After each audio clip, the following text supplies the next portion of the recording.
लोग नेता बन गए हैं, कुछ चीफ मिनिस्टर बन गए हैं। अगर भाई या तो साधुगिरी करो या तो पॉलिटिक्स से बाहर जाओ।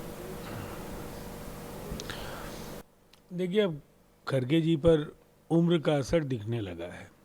दरअसल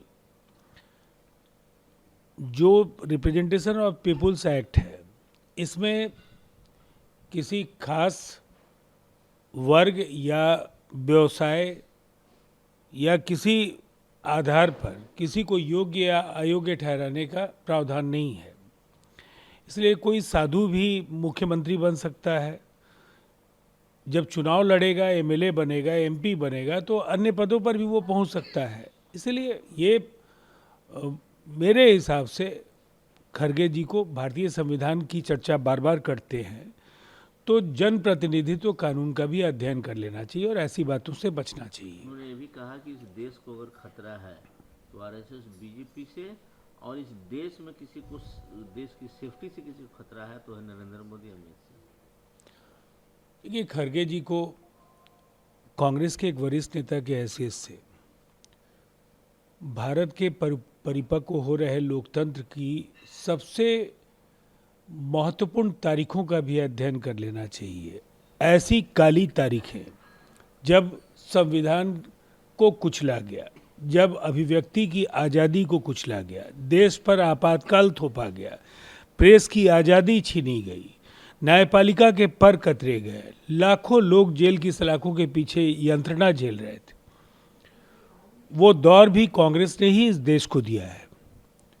इसीलिए ऐसे आरोप न लगाएं जब उनके खुद दामन बेहद दागदार हो। प्रधानमंत्री झारखंड में गुमला में तो उन्होंने कहा है कि कांग्रेस को करने के लिए कुछ नहीं है, और मैंने अपनी लाइफ में कभी ऐसा पैसों का पहाड़ नहीं देखा जो झारखंड में देखने को मिला। उन्होंने एक बात और कही, जिन्होंने लूटा है उनको लौटाना पड़ेगा। देखिए, ये तो सच है कि नकदी गिनने के लिए कई मशीनें लगाई गई थी धीरज साहू के यहाँ, जब कई 100 करोड़ रुपए की बरामदगी हुई और गिनती कर पाना मुश्किल हो रहा था।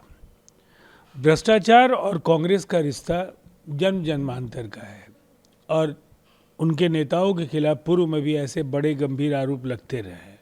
इसलिए जो बातें प्रधानमंत्री नरेंद्र मोदी जी ने कही है, भ्रष्टाचार और कांग्रेस का चोली दामन का रिश्ता रहा है। अमित शाह महाराष्ट्र में बुल्ढाना में थे, उन्होंने कहा कि नेशनल कॉन्फ्रेंस ने सरकार बनाई है कांग्रेस के साथ मिलकर कश्मीर में, वो लोग 370 को रीस्टोर करने की साजिश कर रहे हैं। मैं कह देना चाहता हूँ राहुल गांधी कि आपकी चौथी जनरेशन भी इसको रिस्टोर नहीं कर पाएगी। देखिए, हमारी भी सैद्धांतिक असहमति रही है धारा 370 के साथ, लेकिन अब ये देश का एक कानून है। 370 देश का बीता हुआ कल है और इसीलिए अब ऑनरेबल सुप्रीम कोर्ट ने भी इस पर काफ़ी सारगर्भी टिप्पणी की है। इसलिए इस विवाद को अब ठंडे बस्ते में डाला जाना चाहिए। जलगांव में भी उन्होंने कहा कि बहुत दिनों के बाद दिवाली मनाई गई मंदिर में, not just Ram temple, Kashi Vishwanath corridor, Somnath temple हमारा भी जल्द बनेगा, और 370 की जहाँ तक लोग बात करते हैं रिस्टोर करने का, वो सपना नहीं दिखता। अब देखिए, देश के सामने आर्थिक विकास की एक लंबी लकीर प्रधानमंत्री नरेंद्र मोदी जी के नेतृत्व में एनडीए की सरकार ने खींची है। जनता दल यूनाइटेड का ये मानना है कि हम प्राथमिकताओं के आधार पर आगे बढ़ेंगे। जो वायदा जनता से हमने किया है, अस्थायित्व, निरंतरता और जो विकास की आंधी बह रही है, इसे बरकरार रखने का हम उस एजेंडे के साथ आगे भी रहेंगे। अमित शाह ने उद्धव ठाकरे को कहा है कि जरा एक बार राहुल गांधी को बोलिए तो कि वीर सावरकर के लिए कुछ अच्छे शब्द बोलें, लगातार जो हमले करते रहते हैं। देखिए, वीर सावरकर पर अलग अलग राजनीतिक दलों की अपनी अलग अलग प्रतिक्रियाएं हैं। महाराष्ट्र की राजनीति में ये एक संवेदनशील मसला है। भारतीय जनता पार्टी सावरकर की चर्चा करती है, कांग्रेस सावरकर के बारे में बहुत सारे अवसरों पर कई बातें कह चुकी है, लेकिन मुझे लगता है कई जरूरी मुद्दे हैं, उन पर सभी राजनीतिक दलों को विचार करना चाहिए। बिहार के डिप्टी सीएम सम्राट चौधरी ने कहा है कि बात सही है कि एक रहेंगे तो सेफ रहेंगे, और हम लोग झारखंड में सरकार बनाने जा रहे हैं। झारखंड में भ्रष्टाचार के खिलाफ जनाक्रोश उबल रहा है।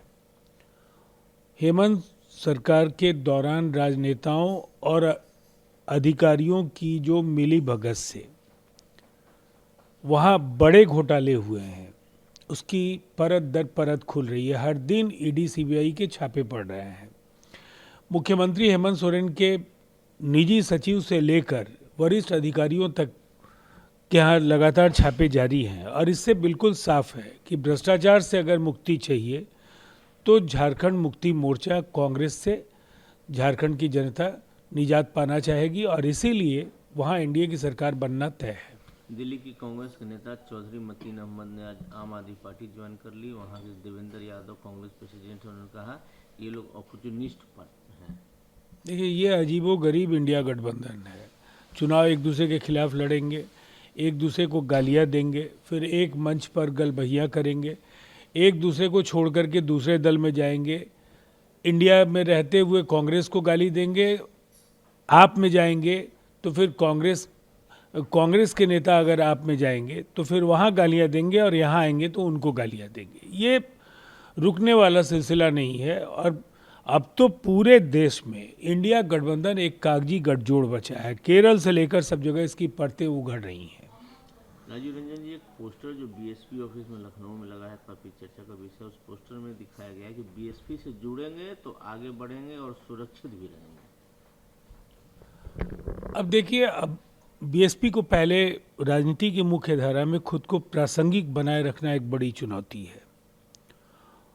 अगर इस लक्ष्य को बीएसपी हासिल कर ले तब मुझे लगता है एक बार फिर जनता का भरोसा वो जीत पाएंगे।